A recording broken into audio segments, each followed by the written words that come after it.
Assalamualaikum warahmatullahi wabarakatuh.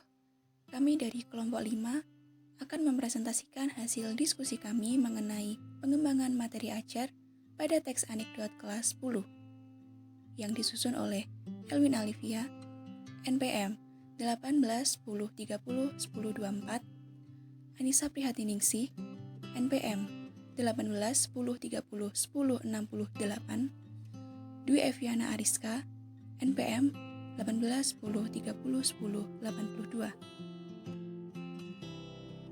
KD yang kami gunakan yaitu KD 3.5, menganalisis teks anekdot dari aspek makna tersirat, dan KD 4.5, mengonstruksi makna tersirat dalam sebuah teks anekdot, baik lisan maupun tulis. Kemudian untuk indikatornya, yang pertama, siswa mampu mendaftar kata-kata yang tidak dipahami dan mengartikan maknanya. Yang kedua, siswa mampu menemukan makna tersirat dalam teks anekdot. Yang ketiga, siswa mampu menganalisis teks anekdot dari aspek makna tersirat. Yang keempat, siswa mampu menyimpulkan isi dari teks anekdot. Yang kelima, siswa mampu mencoba menulis kalimat menggunakan kata-kata sulit yang ditemukan dalam teks anekdot. Yang keenam, siswa mampu membuat teks anekdot menggunakan kata-kata tersebut. Dan yang ketujuh, siswa mampu mengonstruksi makna tersirat dari teks anekdot yang dibuatnya baik dengan lisan maupun dalam bentuk tulisan. Kemudian untuk materi pokoknya dibagi menjadi 3, yaitu A. Pokok-pokok isi teks anekdot, B. Makna teks anekdot, dan C. Menulis teks anekdot. Untuk submateri yaitu A. Makna kata, yaitu denotasi, konotasi, dan idiom. B. Makna tersirat. C. Penyebab kelucuan teks anekdot. D. Ciri dari teks anekdot. E. Langkah-langkah menyusun teks anekdot. F. Diksi atau pilihan kata. G. Kesejajaran kalimat. Dan H. Variasi kalimat. Selanjutnya, kegiatan pembelajaran dibagi menjadi 3, yaitu kegiatan pembelajaran pembuka, inti, dan penutup. Kegiatan pembelajaran pembuka, yang pertama, guru memberikan salam. Yang kedua, peserta didik berdoa yang dipimpin oleh guru. Yang ketiga, guru menanyakan kabar peserta didik. Yang keempat, guru memeriksa kehadiran peserta didik.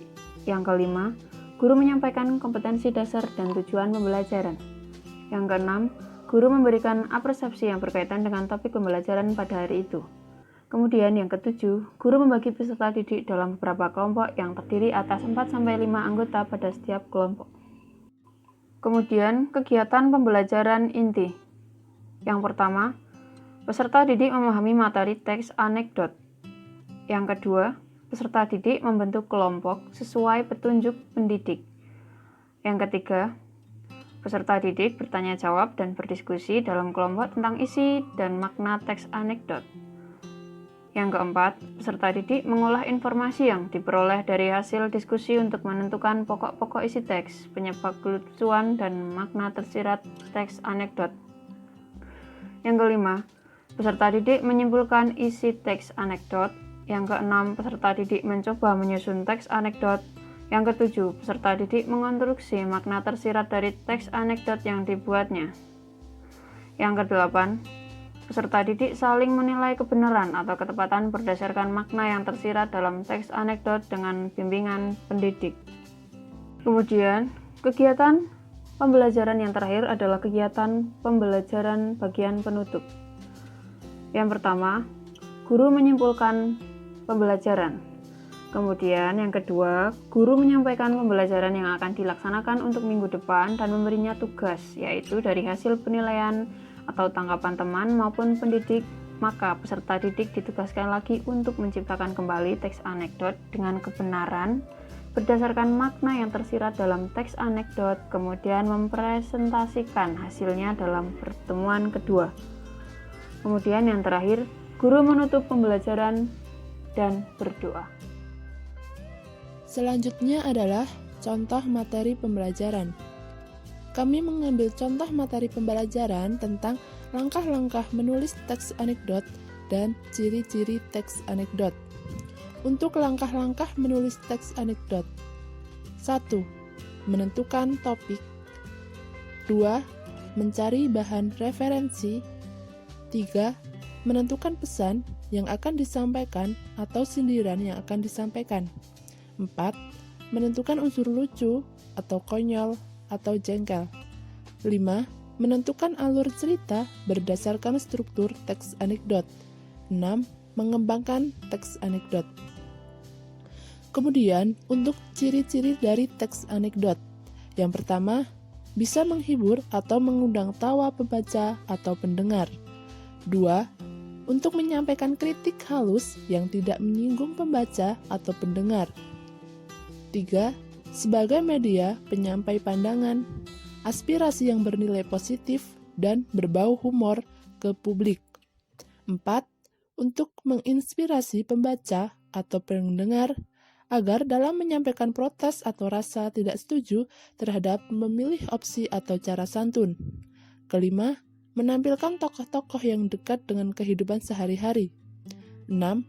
Memiliki sifat humoris, lucu, menggelitik, dan berbau lelucon tapi menyindir. Nah, di sini kami juga menampilkan tentang contoh dari teks anekdot yang berjudul Cara Keledai Membaca Buku.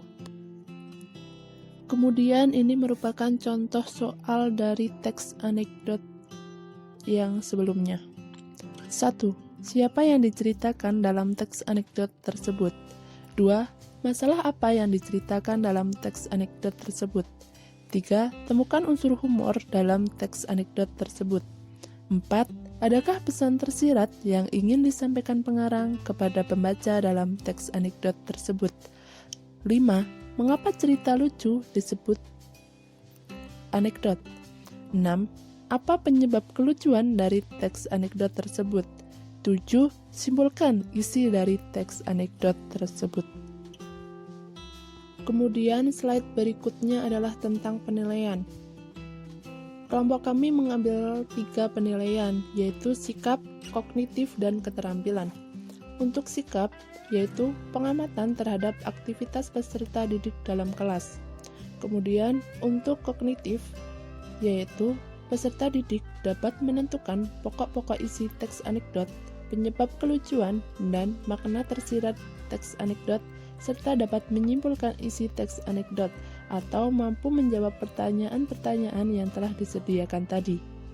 Kemudian untuk keterampilan, yaitu mampu menyusun teks anekdot dan mengonstruksi makna tersirat dari teks anekdot yang dibuatnya, baik dengan lisan maupun dengan tulisan. Sekian presentasi dari kelompok kami. Mohon maaf bila terjadi kesalahan.